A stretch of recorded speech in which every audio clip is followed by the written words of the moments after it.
Hello friends, मैं हूँ सुरभि और आज मैं आपके लिए आई हूँ एक बिल्कुल ही नया टॉपिक जो कि बायो का नहीं है सरप्राइजिंगली, और वो है केमिस्ट्री का। हमने अपने चारों तरफ आज तक बहुत सारे एलिमेंट्स देखे हैं, अभी भी देख रहे हैं, and these elements are classified into metals and non metals. तो चलिए आज हम इसी की बात करते हैं about metals and non metals. So let's start.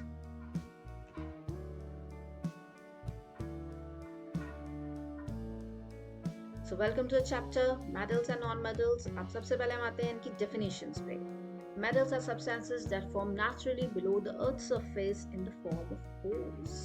ये हमेशा pores की यानी मिक्स फॉर्म में मिलते हैं आपको, ऐसे सीधे सीधे जैसे कॉपर पड़ा हुआ मिल गया, जिंक पड़ा हुआ मिल गया, ऐसा नहीं होता है। They are always in a mixture और हम उसको प्योरीफाई करना पड़ता है to get the desired metal. और इनकी होती है high electrical conductivity, lustre and malleability, and which readily loses electrons to form positive ions। ये एक दूसरी डेफिनेशन है इसकी मेटल की कि ये आसानी से लूज करते हैं electrons and form positive ions. Non metals इनके जस्ट अपोजिट होते हैं। They lack all the metallic characteristics, they are good insulators of heat and electricity. और इसीलिए अगर आपने देखा होगा कि जो वायर्स होते हैं हमारे घर में, उसमें वायर जो होता है मेन जो होता है कंडक्शन का काम जो करता है वो तो अंदर प्रेजेंट होता है, लेकिन जो बाहर की कवरिंग होती है वो हमेशा नॉन मेटल की होती है ताकि आपको करंट ना लग सके। Then they form negative ions by gaining electrons। यहाँ पे negative ions फॉर्म करेंगे और metals positive ions। अब हम आते हैं फिजिकल प्रॉपर्टीज पे। फिजिकल प्रॉपर्टीज यानी बाहर से कैसे हैं, देखें। सबसे पहले स्टार्ट करते हैं हम मेटल्स से। मेटल्स अगर प्योर स्टेट में हो तो उनकी एक शाइनिंग सरफेस होती है जैसे gold. This property is known as metallic lustre. They are generally hard और इनको हम थिन शीट्स में बीट करके बना सकते हैं और उसको हम कहते हैं मेलिएबिलिटी। अब ये कैसे याद रहेगा, तो ये मान के चलिए कि मेलिएबिलिटी और it's related to melting, right. कोई भी चीज मेल्ट होती है तो क्या होता है, वो फैल जाती है सरफेस पे। जैसे आइस मेल्ट हुई तो वो सरफेस पे फैल गई, वैसे ही अगर हम इसको अब हीट करेंगे, इससे जब बीट कर लेते हैं, जब बीटिंग करेंगे तो वो फैल जाएगा सरफेस पे। फैलेगा तो शीट्स के फॉर्म में फैलेगा।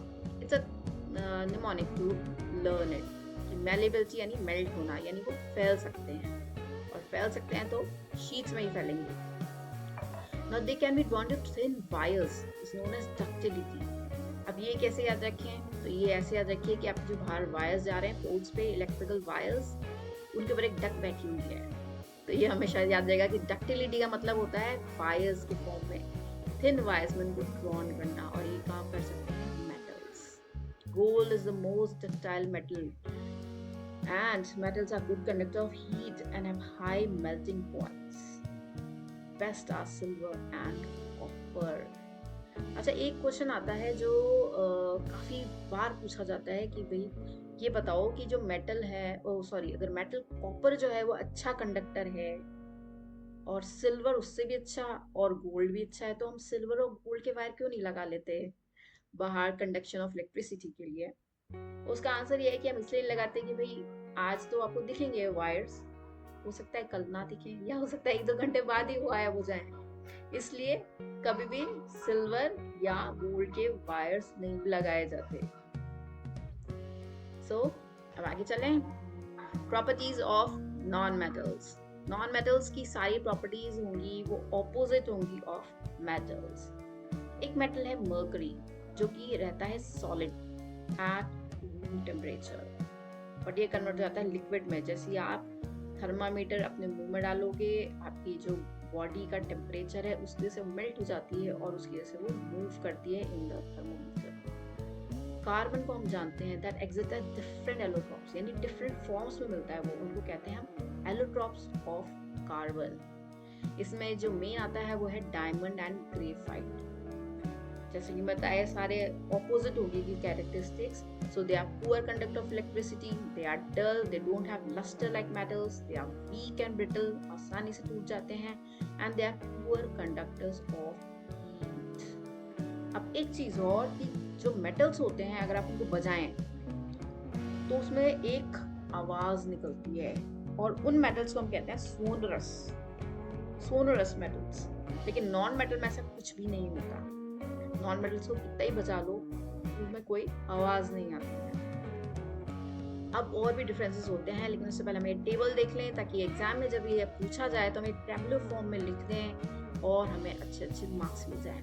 सो metals are generally malleable, ductile में बात की थी, तो नॉन मेटल्स क्या हो जाएंगे? Non malleable and non ductile. Good conductors of heat अगर मेटल है तो नॉन मेटल, बैड कंडक्टर्स हो गए। फिर metals good conductor of electricity हैं और वो bad. They are generally hard, और नॉन मेटल्स सॉफ्ट भी हो सकते हैं और हार्ड भी हो सकते हैं। मेटल्स हमेशा शाइनी दिखते हैं, लेकिन नॉन मेटल्स डल दिखते हैं। Metals are generally sonorous and non-metals are non-sonorous. फिर metals react with acid to liberate hydrogen gas. और non-metals जो होते हैं वो react नहीं करते acid से. Oxides of metals are generally basic. और oxide non-metals के होंगे तो वो acidic होंगे. Metals donate करते हैं electrons और non-metal gain करते हैं. मेटल जब डोनेट करते हैं तो बन जाते हैं पॉजिटिव आयंस और नॉन मेटल्स बन जाते हैं नेगेटिव आयंस। तो ये 10 पॉइंट्स हैं। जब भी पेपर में क्वेश्चन आए आप ये 10 पॉइंट टेबुलर फॉर्म में लिख दीजिएगा और इसमें मार्क कीजिएगा। जैसे 1 के नीचे एक छोटा सा मार्क, 2 के नीचे एक छोटा सा मार्क। इससे क्या होगा कि जो भी एक्सटर्नल होगा, जो कॉपी चेक करेगा वो देखेगा कि अच्छा 10 पॉइंट्स है, इससे फर्क पड़ता है। ओके, आगे चलते हैं हम केमिकल प्रॉपर्टीज पे। अब इनमें केमिकली भी तो डिफरेंट है ये, तो चलिए देखिए कैसे।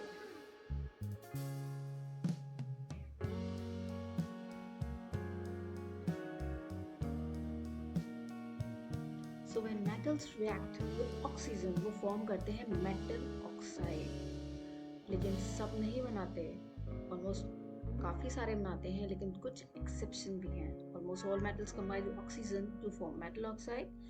Metal oxide are basic in nature except for aluminum oxide and zinc oxide. ये कुछ नियम हैं, कुछ रूल्स हैं जो मेटल्स के लिए बनाए गए हैं, बट ये ज़रूरी नहीं कि वो सारे मेटल्स पे अप्लाई हो, और कुछ एक्सेप्शन हमेशा रह जाते हैं। Metal oxide that react with acid base both, उनको कहते हैं हम एम्फोटेरिक ऑक्साइड्स। कुछ होते हैं जो इनसॉल्युबल होते हैं वाटर में, and some dissolve to form alkalines. एक और चीज है कि जो इनकी रिएक्टिविटीज होती है टुवर्ड्स ऑक्सीजन वो डिफरेंट हो सकती है।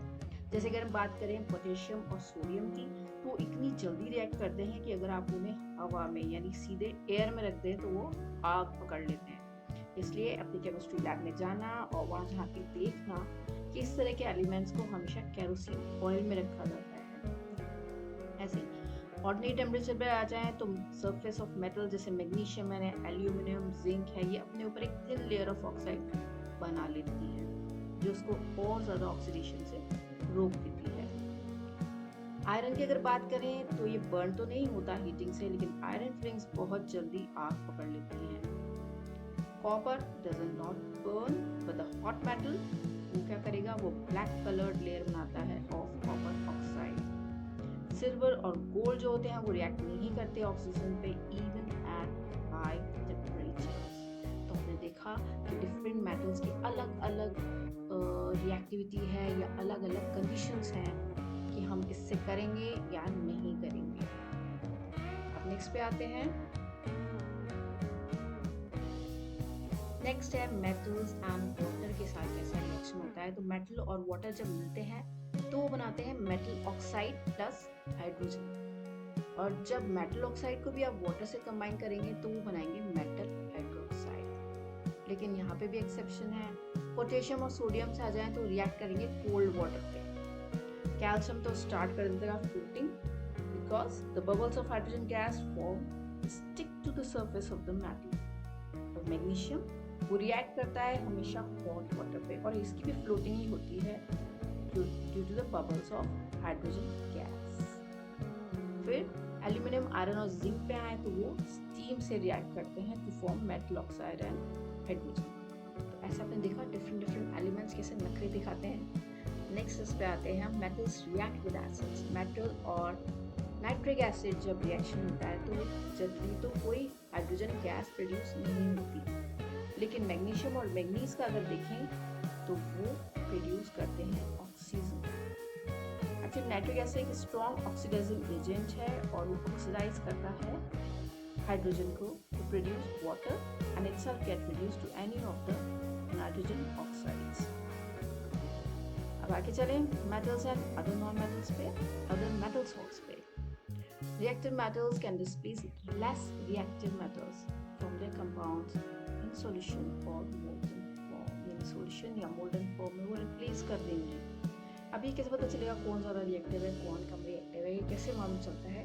तो उसके लिए एक चीज़ होती है और उसको हम कहते हैं रिएक्टिविटी सीरीज। ये होती है और आपको याद रखनी पड़ेगी कि किस तरह से होती है। पहले सोडियम सबसे ज़्यादा रिएक्टिव है, फिर धीरे धीरे कम होता जाएगा पोटेशियम सबसे ज़्यादा है, फिर सोडियम है, फिर कैल्शियम है, फिर मैग्नीशियम, एल्यूमिनियम, जिंक और लास्ट में होते थे गोल्ड। ये सबसे लीस्ट रिएक्टिव है। रिएक्टिविटी सीरीज की डेफिनेशन देखें तो it's a list of metals arranged in the order of their decreasing activities. सबसे ज़्यादा कौन शोर मचाएगा? पोटेशियम सबसे ज़्यादा एक्टिव और सबसे कम गोल्ड। पर ये चीज़ ऐसे याद नहीं रहती, तो इसके लिए एक निमोनिक है